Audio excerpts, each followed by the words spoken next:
What is the best move for white? Pause the video if you want to figure it out for yourself. But for those of you who do not want to wait, it's all about the rook on a3. White would be able to take it if it weren't for this rook on b3, pinning the pawn to the king. And we're going to use some threats of checkmate. So the rook on a3 and threats of checkmate, that's how white is going to win this game. And it starts with the move rook d5 check. We're forcing the king onto the c file. If the king goes to c7, now we're going to go rook e7 check. And if the king continues to go to the back rank, well, now we're setting up a ladder checkmate. And we play rook g5, threatening rook g8 checkmate. And if black tries to get out of it, it's too little, too late.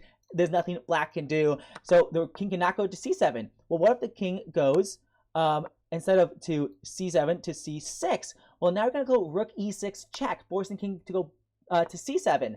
Well, now we're going to go back to rook e7 check, because once again, if they go back, then we're going to do checkmate.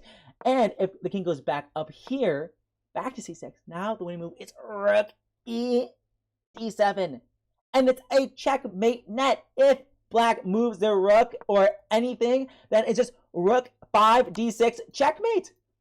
With this pawn on c4 being the hero, the absolute hero in this position. So absolutely stunning. And if the king goes to b6, well, now we're going to go rook check, rook 5 d6 check, forcing the king on the a file, and we're going to force the king to move, and we're going to take the rook on a3, and white is just going to be up a rook here in a completely winning position. Okay.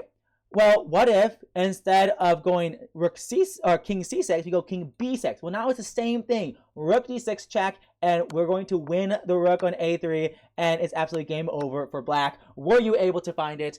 And subscribe for more puzzles like this.